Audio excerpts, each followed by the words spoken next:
Hello everyone.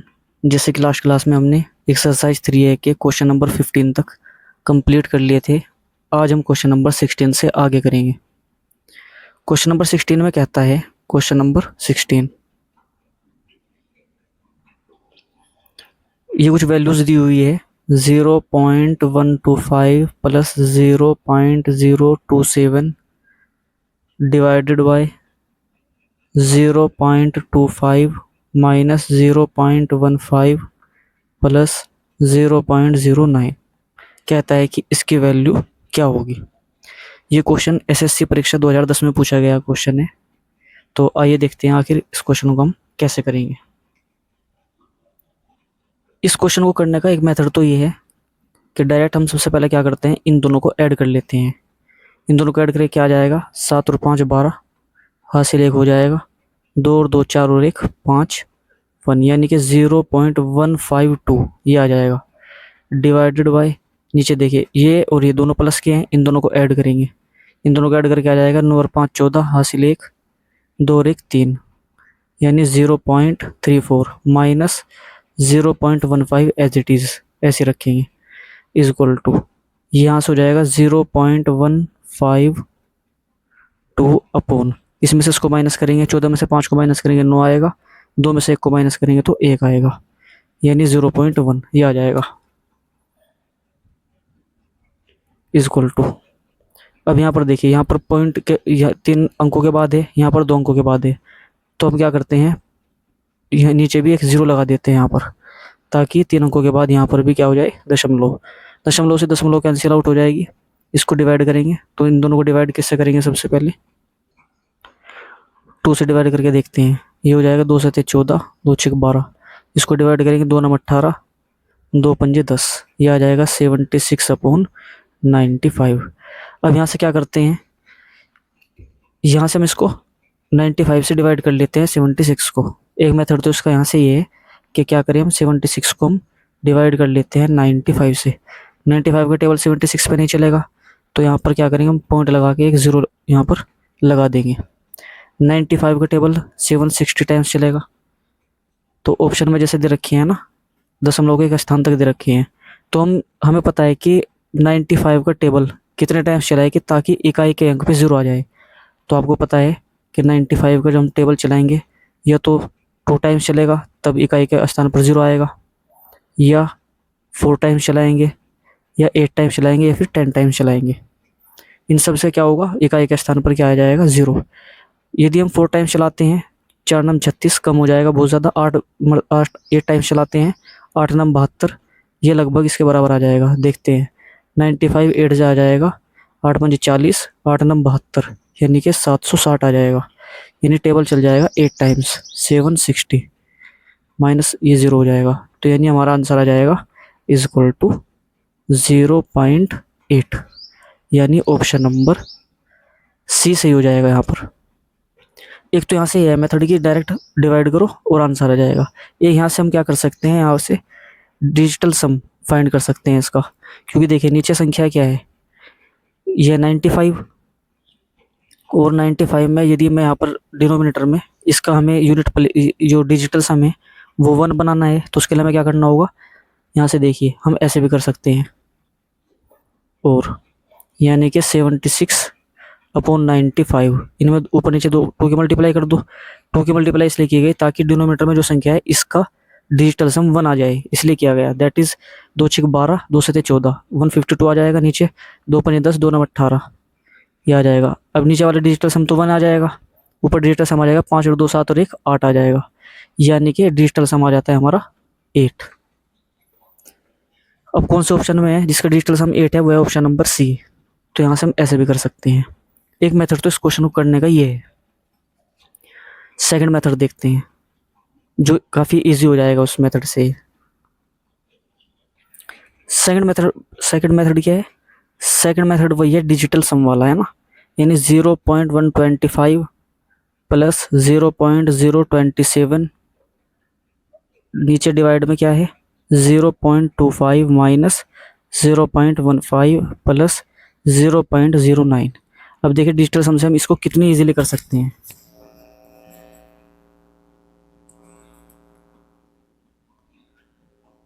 Is equal to, यहाँ पर देखिए 5 और 2 7 और 1 8, इसका डिजिटल सम कितना आ जाएगा 8 आ जाएगा।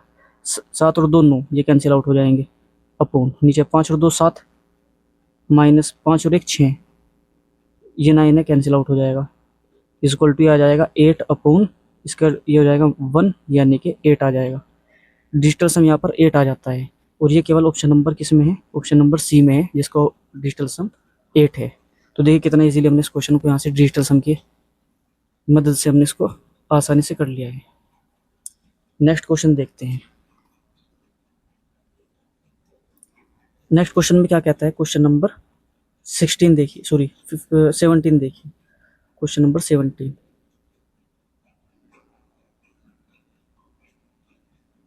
क्वेश्चन नंबर 17 में संख्याएं दी हुई है 515.15 माइनस 15.51 माइनस 1.51 माइनस 5.11 माइनस 1.11 बराबर, ये कहता है कि इसकी वैल्यू क्या होगी। अब यहाँ से देखिए, यदि हम ऑप्शन को देखते हैं तो इकाई के स्थान पर यहाँ क्या है, 1 है, यहाँ पर भी इकाई के स्थान पर 1 है, यहाँ पर 9 है, यहाँ पर 9 है, यानी दो दो ऑप्शन ऐसे हैं जिसमें इकाई का स्थान पर सेम वैल्यू आ रही है। तो एक काम करते हैं, सबसे पहले हम ये चेक कर लेते हैं कि इनमें से कौन सा ऑप्शन नहीं होगा। यदि हम यहाँ पर इकाई के अंक का मेथड भी लगाए, देखो यहाँ पर इकाई के स्थान पर 5 है, 5 में से इकाई के स्थान पर यहाँ पर 1 है, जब हम इसमें से इसको माइनस करेंगे तो 4 आएगा, 4 में से इस 1 को माइनस करेंगे तो 3 आएगा, 3 में से इस इकाई के अंक को माइनस करेंगे तो 2 आएगा, 2 में से इस इकाई के अंक को माइनस करेंगे तो 1 आएगा। यानी इस क्वेश्चन का जो सोल्यूशन होगा उसमें इकाई के स्थान पर 1 होना चाहिए। तो इसका मतलब यहाँ पर ऑप्शन नंबर सी और डी तो नहीं हो सकते, ये तो कैंसिल हो जाएंगे। इसका मतलब ऑप्शन नंबर ए और बी में से कोई एक आंसर हो जाएगा। तो एक तुमने इससे आइडिया लगा लिया। अब यहाँ पर देखिए, ये है 491 और ये 419। अच्छा, यदि हम इस संख्या का और इस संख्या का दोनों का डिजिटल सम अगर हम फाइंड करते हैं तो वो सेम आएगा, क्योंकि देखिए वही अंक है, जो यहाँ पर अंक है वही यहाँ पर भी अंक है, तो इसका मतलब डिजिटल सम तो यहाँ पर काम नहीं कर पाएगा। तब हम क्या करते हैं, 491 और 419 इन दोनों संख्या में काफ़ी डिफरेंस है, तो उसका मतलब हम क्या करते हैं, सीधा सीधा यहाँ पर अप्रोक्सीमेट वैल्यू ले लेते हैं। क्वेश्चन नंबर 17 में हम 515.15 के अप्रोक्सीमेट वैल्यू लेंगे, वो क्या हो जाएगी 515 हो जाएगी। यहाँ पर माइनस, यहाँ पर हम क्या ले लेते हैं इसको, ये किसके नज़दीक है, ये 15 के भी नज़दीक है और 16 के भी लगभग बराबर ही है दोनों के, जो चाहो वो ले लो, है ना। मैं यहाँ पर 15 ले लेता हूँ, ये लगभग किसके बराबर है, इसको मैं लगभग 1 के बराबर ले लेता हूँ, इसको मैं ले लेता हूँ 5 के इक्वल, माइनस इसको ले लेता हूँ 1 के इक्वल। तो यहाँ से इक्वल ही हो जाएगा कितना, देखिए 515 है, ये सब माइनस के हैं, तो इसका मतलब ये तो ऐड हो जाएंगे। तो सबसे पहले मैं क्या करता हूँ, इसमें से इसको माइनस कर लेता हूँ, तो ये इसमें से इसको माइनस करेंगे तो 500 आ जाएगा, 500 में से फिर मैं 1 को माइनस करूँगा तो 499 आ जाएगा, 499 में से 5 को माइनस करूँगा तो 494 आ जाएगा, 494 में से 1 को माइनस करूँगा तो ये आ जाएगा 493, ये आ जाएगा। तो इसका मतलब ये जो आंसर आया हमारा 493, ये देखते हैं इन दोनों ऑप्शन में से किस ऑप्शन के ज़्यादा नज़दीक है। अब यहाँ पर दो ऑप्शन है, अभी आप ही बताइए, एक तो ऑप्शन यहाँ पर क्या है 491 और दूसरा है 419, तो किसके नज़दीक हुआ, तो आप कहेंगे 491 के, तो इसका मतलब ऑप्शन नंबर ए सही हो जाएगा। ऑप्शन नंबर ए 491.91, ये आपका आंसर हो जाएगा। तो हम इस तरह इजीली इस तरह के क्वेश्चंस को कर सकते हैं, यानी कि हमें अप्रोच लगानी है, एक अलग अप्रोच है एग्जाम में, अलग अलग मेथड से क्वेश्चन को देखने हैं और जल्दी से जल्दी सॉल्यूशन फाइंड करने की हम यहाँ पर कोशिश करते हैं। नेक्स्ट क्वेश्चन देखिए, क्वेश्चन नंबर 18। क्वेश्चन नंबर 18,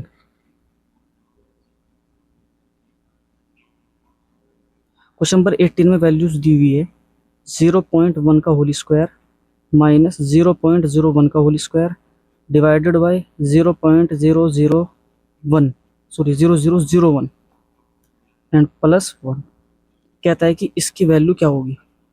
अब यहाँ पर देखिए नीचे जो डिजिटल सम है, यहाँ पर 2 है, इसका भी 2 है, इसका 2 है और इसका 1 है। तो हम सबसे पहले हम क्या करते हैं, इसका डिजिटल सम फाइंड कर लेते हैं, क्योंकि हमें पता है कि डिनोमिनेटर में जो संख्या है, हर में जो संख्या है उस संख्या का डिजिटल सम 1 है। तो इजीली हम क्या कर सकते हैं, डिजिटल सम फाइंड कर सकते हैं। इसका डिजिटल सम क्या हो जाएगा 1 हो जाएगा, माइनस इसका डिजिटल सम 1 हो जाएगा, अपॉन इसका डिजिटल सम 1 हो जाएगा और प्लस इसका डिजिटल सम 1 हो जाएगा। डिजिटल सम फाइंड करना मैंने कॉन्सेप्ट क्लास 1 और 2 में सिखा रखे हैं बहुत अच्छे से। आप सबसे पहले कॉन्सेप्ट क्लास को जाके देख सकते हैं। सबसे पहले इक्वल टू 1 में से 1 को माइनस करेंगे 0 हो जाएगा, प्लस ये 1 हो जाएगा, यानी डिजिटल सम आ जाएगा यहाँ पर 1। तो हमने इजीली पता कर लिया कि इसका डिजिटल सम 1 होगा। अब ऑप्शन में देखिए किस ऑप्शन का डिजिटल सम 1 है। इसका तो 2 है, ये भी 2 है, ये 2 है, लेकिन ऑप्शन नंबर डी सही है ना। इसका डिजिटल सम क्या है? 1 है। तो option number D is the correct answer. Option number D 100 ये सही हो जाएगा। तो देखिए डिजिटल सम से कितना इजी क्वेश्चन हो जाते हैं, क्वेश्चन को करना कितना आसान हो जाता है। ये क्वेश्चन एसएससी परीक्षा 2010 में पूछा गया है और इससे पहला क्वेश्चन आप देख सकते हैं ये भी कितना इजी था, जो कि बैंक पीओ परीक्षा 2009 में पूछा गया है। आगे देखिए next question number 19। Question number 19 में कहता है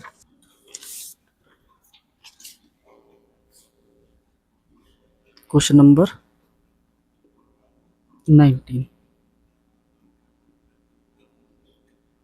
क्वेश्चन दिया हुआ है 3.25 मल्टीप्लाई 3.20 माइनस 3.20 मल्टीप्लाई बाई 3.05 और डिवाइड में जो संख्या है वो क्या है 0.064 इक्वल टू कहता है क्या वैल्यू होगी।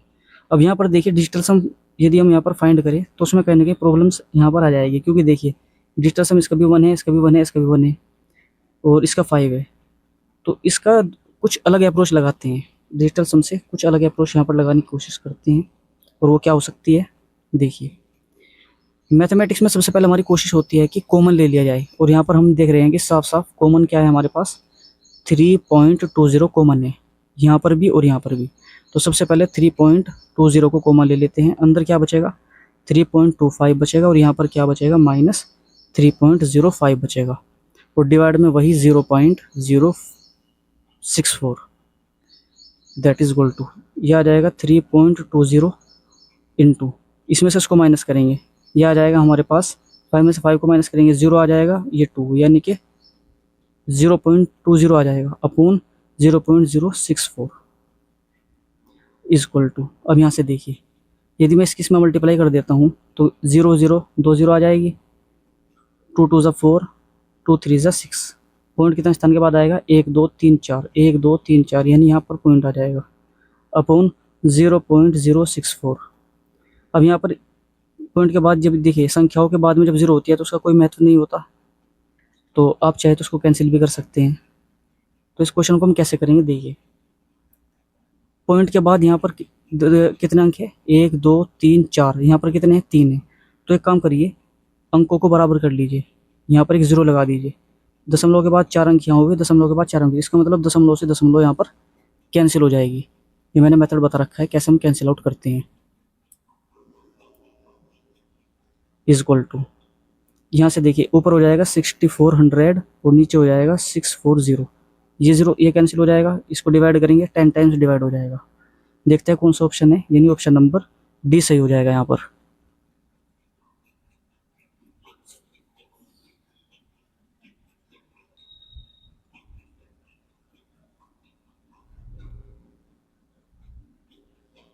क्वेश्चन नंबर 20 में कहता है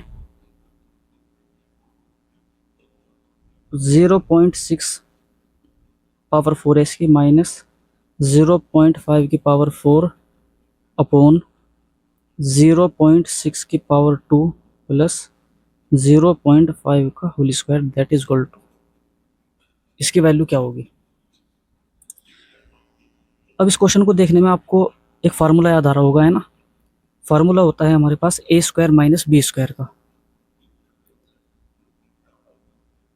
तो यहाँ से अगर हम देखें ए स्क्वायर माइनस बी स्क्वायर ये होता है A plus B A minus B, इसको कहते हैं दो वर्गों के अंतर का सूत्र, ठीक है। दैट इज यहाँ पर देखिए इस संख्या को मैं क्या लिख सकता हूँ 0.6 के स्क्वायर का होल स्क्वायर लिख सकता हूँ मैं इसे। इसी प्रकार प्लस 0.5 के स्क्वायर का होल स्क्वायर मैं इसको लिख सकता हूँ, सॉरी माइनस है बीच में, अपॉन यहाँ पर देखिए इसको मैं एज इट इज़ लिखता हूँ 0.6 का होल स्क्वायर और प्लस 0.5 का whole square is equal to, ये हो जाएगा, एक बार इसको ऐड करेंगे और एक बार इसको सब्ट्रैक्ट करेंगे, यानी 0.6 का होल स्क्वायर प्लस 0.5 का होल स्क्वायर। ये मैंने फार्मूला यहाँ पर ये लगा दिया यहाँ पर, है ना। एक बार तुमने इसको ऐड कर लिया और एक बार इसको सब्ट्रैक्ट करेंगे, 0.6 का होल स्क्वायर माइनस 0.5 का होल स्क्वायर अपॉन, ये हो जाएगा 0.6 का होल स्क्वायर प्लस 0.5 का होल स्क्वायर। अब आप देख सकते हैं ये वैल्यू, ये दोनों ये वैल्यू सेम है, ये कैंसिल आउट हो जाएगी। ऊपर ये बचेगा क्या, 0.6 का होल स्क्वायर माइनस 0.5 का होल स्क्वायर। यहाँ पर क्या होगा, एक बार ऐड करेंगे एक बार इसको सब्ट्रैक्ट करेंगे, ये हो जाएगा 0.6 प्लस 0.5 ऐड कर दिया और एक बार इसको माइनस करेंगे, 0.6 माइनस 0.5 दैट इज़, ये हो जाएगा 1.1 और ये हो जाएगा 0.1। दोनों की मल्टीप्लाई करेंगे तो पॉइंट कितने स्थान इधर चला जाएगा, 1 2 2 स्थान, यानी कि ये आ जाएगा 0.11। ऑप्शन नंबर सी सही हो जाएगा यहाँ पर। तो इस प्रकार इस तरह के क्वेश्चन को हम इजीली कर सकते हैं। ये किसके ऊपर डिपेंड था, इस फार्मूले के, ए स्क्वायर माइनस बी स्क्वायर के। आप यदि संख्याएं नहीं लिखना चाहते तो आप क्या कर सकते हैं, इनको ए और बी मान के ऐसे भी सॉल्व कर सकते हैं। तो नेक्स्ट क्वेश्चन देखिए, क्वेश्चन नंबर 21। क्वेश्चन नंबर 21 देखिए,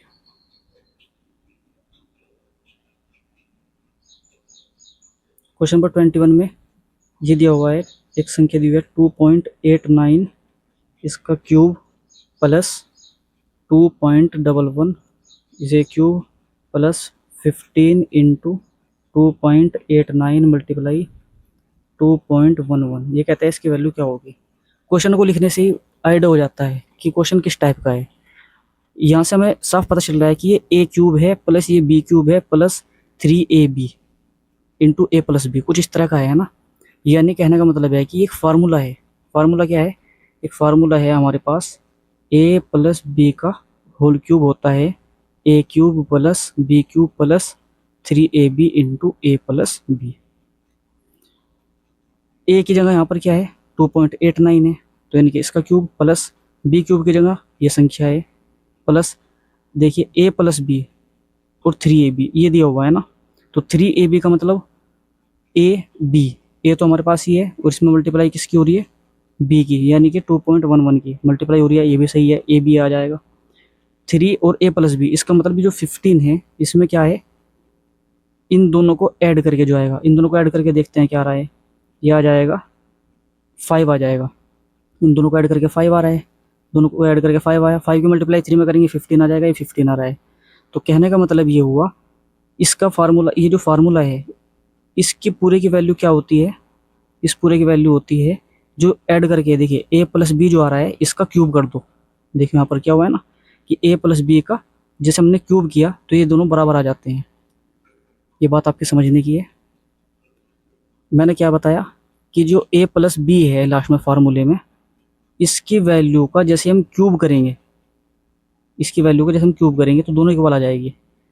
तो सिंपली मैं यहाँ से देख रहा हूँ, तो मैंने क्या अप्रोच लगाई, मैंने इस अप्रोच को लगाया कि इसका मुझे क्यूब करना है, क्यूब करते ही ये इसके बराबर आ जाएगा, यानी ये पूरी वैल्यू किसके बराबर है, ये पूरी वैल्यू है ए प्लस बी के क्यूब के, यानी कि इसको और इसको ऐड करके जो आएगा उसके क्यूब के बराबर है। और हमने अभी भी देखा कि इन दोनों को ऐड करके हमारा क्या आया, 5 आया। तो इसका मतलब हमें क्या करना होगा, इस क्वेश्चन में 5 का क्यूब करना पड़ेगा, 5 का क्यूब 125 आएगा, ऑप्शन नंबर ए हो जाएगा। तो देखिए कितनी ईजिली हमने इस क्वेश्चन को कर लिया। तो ये है हमारे पास ए प्लस बी का क्यूब, यानी 2.89 प्लस 2.11 इसका क्यूब, दोनों को ऐड किया 5 आया, यानी 5 का क्यूब, और 5 का क्यूब आता है 125 और 125 है ऑप्शन नंबर ए, यानी कि ऑप्शन नंबर ए सही हो जाएगा यहाँ पर। तो कितने इजीली हम इस क्वेश्चन को कर पा रहे हैं आप देख सकते हैं। और यही क्वेश्चन आते हैं, आपने देखा बैंक पीओ में भी इसी प्रकार का क्वेश्चन पूछा गया। ये देखिए बैंक पीओ परीक्षा में कितना इजी क्वेश्चन है। तो यानी कि हर एक क्वेश्चन आप यहाँ से करके जाएंगे और जब आप एग्जाम में बैठेंगे आपको खुद महसूस हो जाएगा आपकी तैयारी कितनी अच्छी हुई। बस प्रैक्टिस आपको करनी है। आइए नेक्स्ट क्वेश्चन देखते हैं। क्वेश्चन नंबर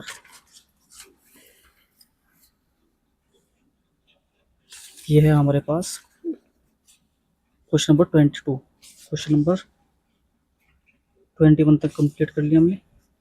अब क्वेश्चन नंबर देखते हैं 22 को। क्वेश्चन नंबर 22 कह रहा है कि यदि a इज इक्वल टू 1.9 और b इज इक्वल टू 2.1 हो, कहता है बताइए a square plus 2ab plus B square की वैल्यू क्या होगी। इजीली आप बता सकते हैं क्योंकि आपको यहीं से आइडिया होगा कि ये एक फार्मूला है a प्लस बी के स्क्वायर का, क्योंकि a प्लस बी का स्क्वायर होता है a square plus B square plus 2ab, यानी कि दोनों को ऐड कर लेते हैं और उसका स्क्वायर कर लेते हैं। जैसे इससे पहले क्वेश्चन में मैंने आपको क्या बताया था, इससे पहले क्वेश्चन में मैंने क्या बताया था कि इन दोनों को ऐड कर लेते हैं और उसका क्यूब का था, यहाँ पर क्यूब था तो हमने क्या किया, इन दोनों को ऐड करते हैं उसका क्यूब कर लेते हैं। ठीक, यहाँ पर क्या है, स्क्वायर है ना, यहाँ पर आप देखिए यहाँ पर स्क्वायर है, तो इसका मतलब हम क्या करते हैं ए और बी को ऐड कर लेते हैं और उसका स्क्वायर कर लेते हैं, तो ये फार्मूला बन जाता है। तो सीधा सीधा हम क्या करेंगे 1.9 प्लस 2.1 को ऐड करेंगे और उसका स्क्वायर कर देंगे, ये आ जाएगा, दोनों को ऐड करके ये 4 आ जाएगा और 4 का स्क्वायर मतलब 16 आ जाएगा। ऑप्शन नंबर ये हो जाएगा, ए सही हो जाएगा आपका। क्वेश्चन नंबर 23, क्वेश्चन नंबर 23 में कहता है 0.41 मल्टीप्लाई 0.41 मल्टीप्लाई 0.41 प्लस, यानी कि इसका मतलब 0.41 की 3 टाइम्स मल्टीप्लाई हो रही है, तो मैं कह सकता हूँ यानी कि a multiply a multiply a multiply यानी कि a क्यूब हो जाएगा। ये कहने का मतलब सीधा सीधा ही है। नेक्स्ट देखिए 0.69 मल्टीप्लाई 0.69 मल्टीप्लाई 0.69, इसका मतलब 0.69 का ये भी क्यूब हो जाएगा अपॉन,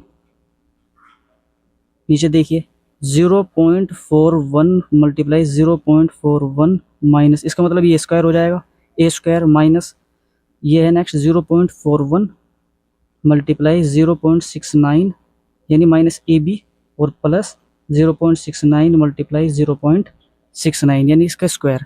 तो यहाँ से सीधा सीधा एक स्क्वायर एक फार्मूला बन रहा है।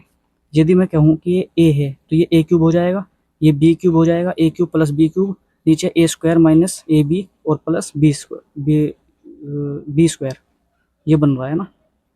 तो कैसे करते हैं इस क्वेश्चन को देखिए,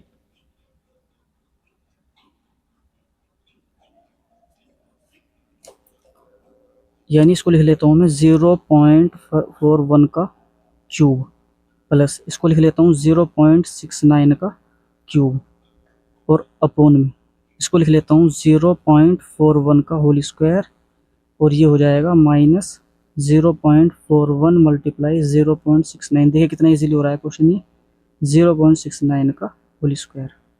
ऊपर फार्मूला बनता है A cube minus B cube, sorry plus B cube वाला, ये फार्मूला होता है A plus B into A square plus B square minus A B, ये फार्मूला हम यहाँ पर अप्लाई कर देंगे। तो देखिए यहाँ से ए प्लस बी यानी कि दोनों को ऐड कर दीजिए, 0.41 प्लस 0.69 दोनों को ऐड किया मल्टीप्लाई इसका स्क्वायर 0.41 का स्क्वायर प्लस 0.69 का होल स्क्वायर माइनस दोनों को ए बी यानी कि ए बी का मतलब 0.41 मल्टीप्लाई 0.69 और अपोन में क्या है, जो संख्या है अपोन में उसको एज इट इज लिख देते हैं। इतना लिखने की जरूरत नहीं है क्योंकि आपको समझ में आ रहा है कि ये वैल्यू और ये वैल्यू बराबर है तो कैंसिल आउट हो जाएगी। इसको एग्जाम में नहीं लिखना, लेकिन मैं यहाँ पर समझाने के लिए लिख रहा हूँ 41 मल्टीप्लाई 0.69 और प्लस 0.69 का होल स्क्वायर। अब ये जो वैल्यू है और ये वैल्यू दोनों सेम है तो कैंसिल आउट हो जाएगी, ऊपर बचेगा दोनों का सम, दोनों को ऐड कर दीजिए, 9 और 1 10 के 0 हासिल हो जाएगा, 6 4 10 और 1 11, पॉइंट दो स्थान के बाद है, दो स्थान के बाद पॉइंट लगाएंगे यानी आ जाएगा 1.1 आ जाएगा, 1.1 ऑप्शन नंबर बी हो जाएगा, ऑप्शन नंबर बी सही हो जाएगा आपका। तो option number B is the correct answer, 1.1। Next question देखिए, क्वेश्चन नंबर 24। क्वेश्चन नंबर 24 ये कह रहा है कि 2.75 का क्यूब माइनस 2.25 क्यूब अपॉन 2.75 का whole square plus 2.75 multiply 2.25 plus 2.25 का होल स्क्वायर। तो क्या करते हैं, that is A cube minus B cube का फार्मूला लगाते हैं ऊपर। तो A cube minus B cube होता है A minus B into A square plus B square plus A B, ये होता है। इसको हम यहाँ पर अप्लाई करेंगे इस वाले फार्मूले को, इज इक्वल टू ये हो जाएगा यहाँ से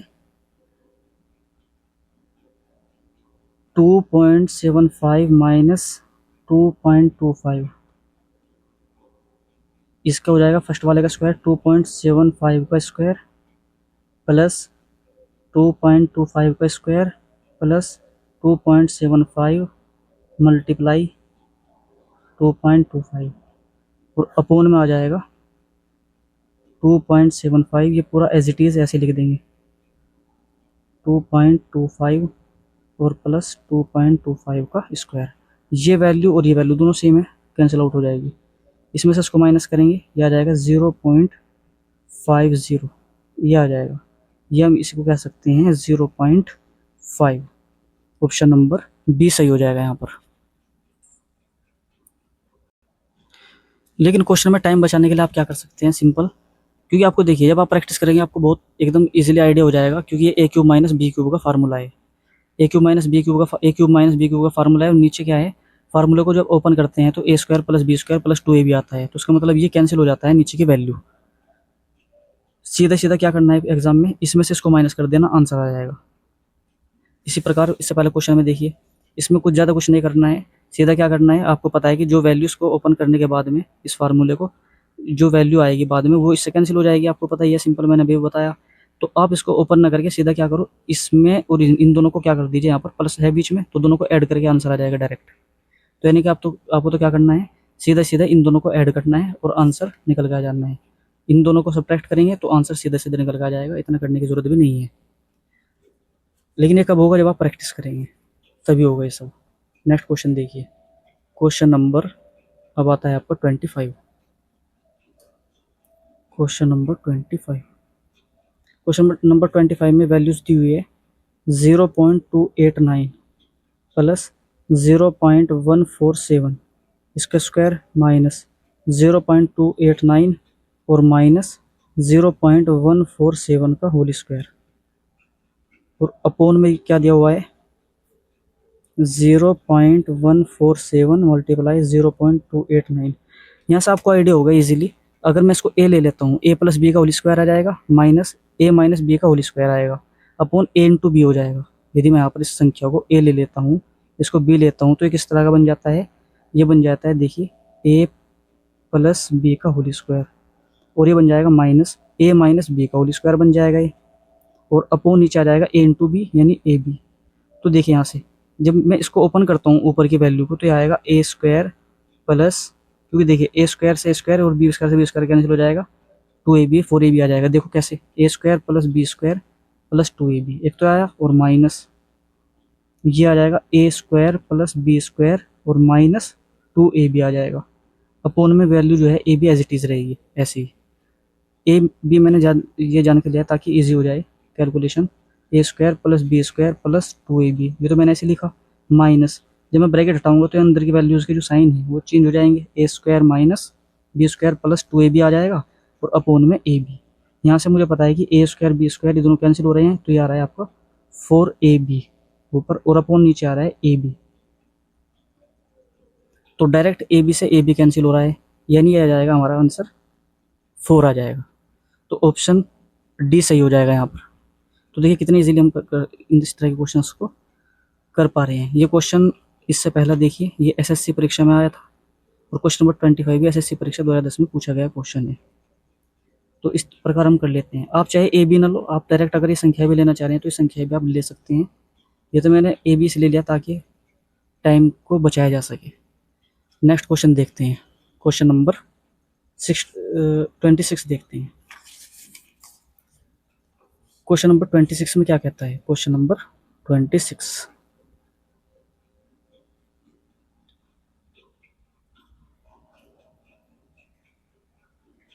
क्वेश्चन नंबर 26 में कह रहा है 1.27 इसके ऊपर बार, कहता है इसकी वैल्यू क्या होगी?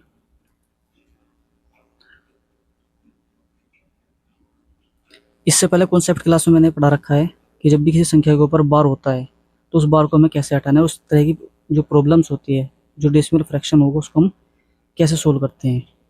यदि आपने कॉन्सेप्ट क्लास नहीं देखी तो सबसे पहले आप कॉन्सेप्ट क्लास देखिए, वहाँ मैंने इस तरह के हर एक जितने भी केसेस बनते हैं इसके वो सभी अच्छे से मैंने कराए हुए हैं। इज इक्वल टू, तो ये क्या हो जाएगा? इस प्रकार के क्वेश्चन में हम क्या करते हैं, इस वन को हम सबसे पहले अलग लिख लेते हैं, प्लस इस संख्या को हम अलग लिखते हैं, 0.27 बार को हम अलग लिख देते हैं, इज इक्वल टू ये हो जाएगा 1 प्लस, ये देखिए 27 है, इसके ऊपर बार है, यानी इसके ऊपर तो छत है ना, तो सबसे पहले हम 27 को एज इट इज़ ऐसे लिख देंगे। अब यहाँ पर देखेंगे कितने अंकों के ऊपर बार है, 1 2, 2 के ऊपर बार है तो नीचे 2 बार 9 लिख देंगे। कितनी संख्याओं के ऊपर बार नहीं है, तो कोई भी संख्या ऐसी नहीं है जिसके ऊपर बार ना हो, तो यानी कि ये आ जाएगा इज इक्वल टू, यहाँ से इसको डिवाइड करेंगे 3 से, 3 नम 27 हो जाएगा, ये 33 टाइम्स हो जाएगा, 3 से इसको डिवाइड करेंगे, इसको डिवाइड करेंगे 11 बार हो जाएगा, ये आ जाएगा 11 एकम 11 और 3, ये हो जाएगा 14/11। क्या कोई ऑप्शन है? ऑप्शन नंबर सी है, तो इसका मतलब ऑप्शन नंबर सी सही हो जाएगा आपका। और भी केसेस बनते हैं, यहाँ पर 0 हो जाए तब क्या करेंगे, तो सभी केसेस मैंने करा रखे हैं कॉन्सेप्ट क्लास में, तो आप दोनों कॉन्सेप्ट क्लास 1 और कॉन्सेप्ट क्लास 2 दोनों आपको देखनी है, जिनका लिंक मैं डिस्क्रिप्शन में दे दूंगा, वहाँ मैंने बहुत अच्छे से सभी चीज़ें कराई हुई है, तो वो आपको देखना है ज़रूर। क्वेश्चन नंबर 27 देखिए, क्वेश्चन नंबर 27 में क्या कहता है?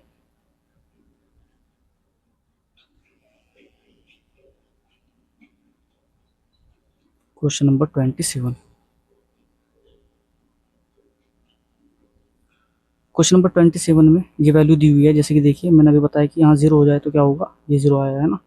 इसमें हम क्या करते हैं, सीधा डायरेक्ट, इसका मतलब ये वैल्यू किसके बराबर है, इस तरह है जैसे ये है ना। हम क्या करते हैं 57 को तो ऐसे लिखेंगे, हम देखेंगे कि कितने अंकों के ऊपर छत है, यानी कि बार है, तो कितने, 1 2 है तो 2 0 2 9 लगाएंगे, कितने संख्याओं के ऊपर बार नहीं है, कोई नहीं, तो इसका मतलब ये आ जाएगा 57/99। ऑप्शन नंबर आपका हो जाएगा बी सही हो जाएगा यहाँ पर। नेक्स्ट क्वेश्चन देखते हैं, क्वेश्चन नंबर 28, क्वेश्चन नंबर 28 में दे रखा है 0.63 के ऊपर बार दिया हुआ है और प्लस 0.37 के ऊपर भी बार दिया हुआ है, कहता है कि दोनों की वैल्यू क्या होगी। आइए देखते हैं, इज इक्वल टू, इस प्रकार के क्वेश्चन में हम क्या करते हैं, सिंपल वही मेथड है, वही पुराना मेथड, क्या करेंगे 63 हो जाएगा, ये 2 अंकों के ऊपर बार है तो 2 बार 9 लिखेंगे, प्लस इसी तरह ये हो जाएगा 37/99, दोनों को ऐड करेंगे, हर तो बराबर है तो नीचे तो 99 ही रहेगा, ऊपर देखिए इन दोनों को ऐड कर देंगे, यह आ जाएगा हमारा 100, 7 और 3 10, 0 हासिल 1 6 4 10 हो जाएगा, है ना। अब यहाँ क्या करते हैं, यहाँ पर 100 को डिवाइड करते हैं 99 से, 100 को जब 99 से डिवाइड करेंगे 1 टाइम्स टेबल चलेगा, ये 99 हो जाएगा, 1 बचेगा, यहाँ पर हम पॉइंट लगाएंगे, 0 उतार लेंगे, टेबल अब भी नहीं चलेगा तो एक 0 लगा के एक 0 और उतारेंगे, 1 टाइम्स चलाएंगे फिर 99, इसके बाद फिर 1 बचेगा, फिर इसके बाद ये क्या हो जाएगा, यानी ये बचता चला जाएगा और यहाँ पर 01 ऐसे आते चले जाएंगे, यानी ये आ जाएगा 1.01 और रिपीट हो रहा है 01 बार बार, तो 01 के ऊपर बार लगाएंगे, यह हमारा आंसर हो जाएगा, ऑप्शन नंबर सी सही हो जाएगा आपका क्वेश्चन नंबर 28 में। क्वेश्चन नंबर 29 देखते हैं, क्वेश्चन नंबर 29 ये दे रखा है 15/16, 19/20, 24/25, 34/35, कहता है कि इन सभी में सबसे छोटी जो भिन्न है वो क्या होगी, सबसे छोटी भिन्न क्या होगी, सबसे बड़ी भिन्न क्या होगी, ये भी मैंने कॉन्सेप्ट क्लास में आपको बताया था। वहाँ मैंने क्या बताया था आपको कॉन्सेप्ट क्लास में, यदि इस प्रकार का क्वेश्चन आ जाए तो सबसे पहले हम क्या करते हैं, इसके मेथड तो अलग अलग होते हैं, एक मेथड तो है कि क्रॉस मल्टीप्लाई करके चेक कर लीजिए, इसकी मल्टीप्लाई इसमें करिए, इसकी मल्टीप्लाई इसमें करिए, इससे पता चल जाएगा कौन सा फ्रैक्शन बड़ा है, लेकिन वो मेथड कहाँ कारगर होता है, जहाँ पर वैल्यूज छोटी दी हुई हो, जैसे मान लो 2/3, 5/7, छोटी छोटी वैल्यू दी हो। यहाँ पर मल्टीप्लाई करने में थोड़ा आपको टाइम लग सकता है। जब ऐसी शर्त, ऐसी कंडीशन आ जाए, तब हम क्या करते हैं, मैंने दूसरा मेथड बताया था, डिफरेंस मेथड। हम क्या करते हैं, इनका डिफरेंस फाइंड करते हैं। इनका डिफरेंस क्या क्या है, इन दोनों का डिफरेंस कितना है, 1 है। यहाँ पर देखिए इन दोनों का डिफरेंस 1 हो जाएगा। इन दोनों का डिफरेंस कितना है, ये भी 1 है ना, ये भी 1 हो जाएगा। इन दोनों का डिफरेंस भी 1 हो जाएगा, और इन दोनों का डिफरेंस भी क्या हो जाएगा, 1 हो जाएगा। यानी कहने का मतलब ये होगा कि सभी का डिफरेंस तो क्या है, बराबर है। जब डिफरेंस बराबर हो, तो मैंने क्या बताया था कॉन्सेप्ट क्लास में आपको, कि जब भी डिफरेंस बराबर हो तो सिंपली हम इजीली हम कह सकते हैं कि जो जिस फ्रैक्शन का अंश बड़ा होगा वो सबसे बड़ी होगी। क्वेश्चन में पूछा क्या था कि इन सभी में सबसे छोटी पूछा था, तो इसका मतलब जिसका अंश सबसे छोटा होगा वो फ्रैक्शन सबसे छोटी हो जाएगी। तो सबसे बड़ी अगर पूछेगा तो इसका मतलब 34/35 हो जाएगी। ये कब है, जब डिफरेंस बराबर हो। अच्छा, सबसे छोटी कौन सी हो जाएगी, जिसका अंश सबसे छोटा होगा, वो क्या है, 15/16। तो यहाँ से सबसे छोटी आ जाएगी आपकी, सबसे छोटी भिन्न जो आएगी वो आएगी 15/16, यानी ऑप्शन बी सही हो जाएगा आपका। यदि वो बड़ी पूछता, जैसे क्वेश्चन नंबर नेक्स्ट देखिए, क्वेश्चन नंबर 30। क्वेश्चन नंबर 30 में क्या कह रहा है, क्वेश्चन नंबर 30 ये दे रखी है कुछ वैल्यूज, 3/7, 2/9, 4/13, 6/11, 7/9। ये कुछ वैल्यूज दी हुई है ना, फ्रैक्शंस दिए हुए हैं। कहता है कि इनमें सबसे बड़ी भिन्न कौन सी होगी। तो अब यहाँ पर देखिए, यहाँ पर इनका यदि हम अंतर फाइंड करते हैं, इन दोनों का अंतर कितना हो जाएगा, 4 हो जाएगा। इन दोनों का अंतर कितना हो जाएगा, 7 हो जाएगा। इन दोनों का 9 हो जाएगा। तो आप यहाँ पर देख पा रहे हैं कि जो डिफरेंस है, डिफरेंस तो बराबर नहीं है। जब अंतर बराबर ना हो तब हम क्या करते हैं, इनका डिफरेंस लेके उनका एलसीएम लेते हैं, उससे हम इजीली फाइंड कर लेते हैं। यानी कि इन दोनों का डिफरेंस क्या है, आप कहेंगे कि 4 है। दोनों का डिफरेंस कितना है, 4। इन दोनों का डिफरेंस कितना है, आप कहेंगे कि 7 है। इन दोनों का डिफरेंस 9 है। इन दोनों का डिफरेंस 5 है, और इन दोनों का डिफरेंस 2 है। तब हम क्या करते थे, वहाँ पर इन सभी का एलसीएम ले लेते थे। किसका, 4, 7, 9, 5 और 2, इन सब का एलसीएम लेंगे। तो इन सभी का एलसीएम क्या आ जाएगा, आइए देखते हैं। ये आ जाएगा 1260 आ जाएगा। अब जो एलसीएम था इसको हम इन संख्याओं से डिवाइड करेंगे। 1260 को 4 से डिवाइड करेंगे तो ये क्या आ जाएगा, 4 तिया 12, 4 एकम 4, 4 पंजे 20, 315। अब देखिए ये 7 है, 7 से इसको भाग करेंगे तो ये आ जाएगा 7 एकम 7, 5 बचेगा, 7 8 56। 9 से इसको डिवाइड करेंगे, 9 एकम 9, 3 बचेगा, 9 चौक 36। 5 से इसको डिवाइड करेंगे, 5 दूनी 10, 5 पंजे 25, 5 दूनी 10। 2 से इसको भाग करेंगे, 2 छक 12, 2 तिया 6। अब यहाँ पर देखिए सबसे छोटा संख्या, इन सभी में सबसे छोटी, इसने पूछी थी सबसे बड़ी कौन सी होगी ना, तो इन सभी में सबसे बड़ी संख्या कौन सी है, 630 है। तो इसका मतलब इसका जो फ्रैक्शन है 7/9, ये इन सब में सबसे बड़ा हो जाएगा। तो सबसे बड़ा क्या हो जाएगा इसमें, सबसे बड़ा जो फ्रैक्शन होगा ये आ जाएगा 7/9। एक तो मेथड है इसका ये, लेकिन आपने देखा कि इसमें थोड़ा सा आपको टाइम लगा, क्योंकि संख्याएं तो छोटी छोटी थी। ये जब कारगर सब जब तब तो बेहतर था कि अगर हाँ संख्या बड़ी होती, लेकिन संख्या छोटी थी, तो इसके एतबार से हमने क्या किया, टाइम थोड़ा ज़्यादा ले लिया इसमें। तो हमें ऐसा नहीं करना है, हमें क्या करना है, हमें सेकंड मेथड लगाना है। जब भी वैल्यूज़ छोटी दी हुई होगी तो हम क्या करेंगे, सीधा सीधा ये देखिए, 3/7, 2/9, 4/13, 6/11, 7/9, ये संख्याएं हैं। तो जब भी वैल्यूज़ छोटी दी हुई हो तो हम क्या करते हैं, क्रॉस मल्टीप्लाई मेथड लगाएंगे। कैसे, देखो 3 की गुना 9 में करेंगे, 3 नम 27, ये 27 आएगा। 7 दूनी 14, ये 14 आएगा। दोनों में कौन सी संख्या बड़ी है, 27, तो इसका मतलब ये वाला फ्रैक्शन बड़ा है, ये छोटा है, तो छोटे को हटा दो, क्योंकि हमें तो बड़ा बताना है। अब हम क्या लेते हैं, इसको और इसको लेंगे। अब देखिए 13 तिया 39, ये 39 आएगा, और 7 चौक 28, ये 28 आएगा। दोनों में ये वाली संख्या बड़ी है, तो इसका मतलब क्या हुआ, ये फ्रैक्शन बड़ा हो जाएगा, ये छोटा हो जाएगा, तो इसको भी यहाँ से कैंसिल कर दीजिए। अब इसको और इसको देखिए, इन दोनों में कौन सा फ्रैक्शन बड़ा है, तो इन दोनों में कौन सा हो जाएगा, 3 की 11 मल्टीप्लाई करेंगे 33 हो जाएगा, और 7 छंग 42, तो इन दोनों में कौन सा बड़ा हुआ संख्या, 42, तो इसका मतलब ये वाला फ्रैक्शन बड़ा हुआ, तो ये छोटा हो जाएगा, इसको कैंसिल करेंगे यहाँ से। इन दोनों को देखते हैं, 6 नम 54 और 11 सते 77, इन दोनों में कौन सी संख्या बड़ी है? 77 है, यानी इसका मतलब ये वाला फ्रैक्शन बड़ा हो जाएगा, ये छोटा हो जाएगा। इसको कैंसिल करेंगे तो सबसे बड़ा क्या आ जाएगा? 7/9, जो हमने यहाँ पर बताया 7/9 सबसे बड़ा हो जाएगा। तो ईजिली हम इस प्रकार इन क्वेश्चंस को कर सकते हैं। तो आज हमने क्वेश्चन नंबर 30 तक कंप्लीट कर लिए हैं। नेक्स्ट क्लास में हम क्वेश्चन नंबर 31 करेंगे और 31 से आगे का करेंगे। तो उम्मीद है सभी क्वेश्चन आपके अच्छे से समझ में आए होंगे। यदि फिर भी आपके डाउट रह जाता है, कोई भी डाउट यदि हो जाता है, तो आप कमेंट बॉक्स में कमेंट करके मुझसे पूछ सकते हैं। वीडियो यदि आपको अच्छी लगी हो तो वीडियो को लाइक करना, चैनल को सब्सक्राइब करना और अपने ज़्यादा से ज़्यादा दोस्तों तक पहुंचाना, ताकि सभी आपके जितने दोस्त हैं वो भी फ़ायदा उठा सकें। और मैं फिर से कहता हूँ कि कॉन्सेप्ट क्लास जो मैंने ली है, उन कॉन्सेप्ट क्लास को अच्छे से करके आना। कॉन्सेप्ट क्लास दोनों, कॉन्सेप्ट क्लास 1 और 2 को। मिलते हैं नेक्स्ट क्लास में।